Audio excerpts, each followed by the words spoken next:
جہنم سے آزادی کا اشرہ شروع ہو چکا ہے۔ اگر خدا نہ خواستہ اگر آپ کا بازار جانے کا کوئی پروگرام ہے تو میری درخواست ہے آپ سے کہ اب اس کو ختم کر دیں۔ اب یہ راتیں اور یہ ایام باہر بازاروں کے نہیں ہیں، صرف اللہ کی یاد کرنے کے لیے مخصوص کر دیں۔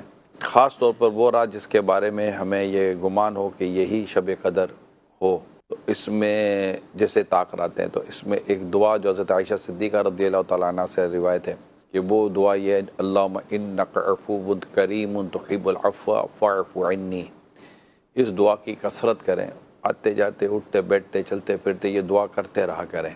تو یہ چند چیزیں ہیں جو درخواست ہے گھر بیٹھے اسلامی بھائیوں سے اور اسلامی بہنوں سے کہ کم از کم طاق راتوں میں صلاۃ التسبیح کی اگر نماز ہو جاتی ہو تو یہ بھی ایک بڑی عظیم عبادت ہے اور بہت زیادہ اس کا بھی اجر و ثواب ہے۔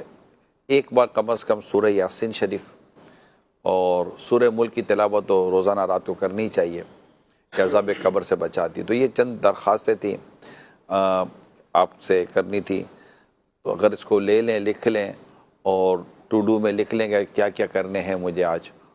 پھر اسی طرح اگر نیند کا موقع مل جاتا ہے تو تہجد کی سعادت حاصل کریں، ہو سکے تو روزانہ رات کو کم از کم 2 رکعت صلاۃ التوبہ صلاۃ اللیل پڑھ لیں، یہ بھی تراویح کے فوراً بعد پڑھ لیں اور اٹھ کے تہجد کی نماز پڑھ لیں۔ اٹھنے کے بعد پڑھنے کا ایک جو تہجد ہے اس کے لیے نیند ضروری ہے۔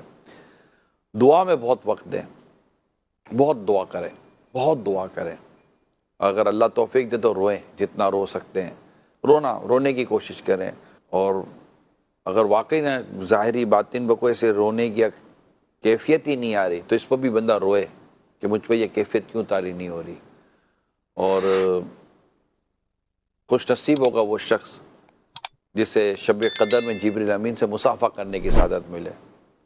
وہ مصافحہ بھی کرتے ہیں خوش نصیبوں سے۔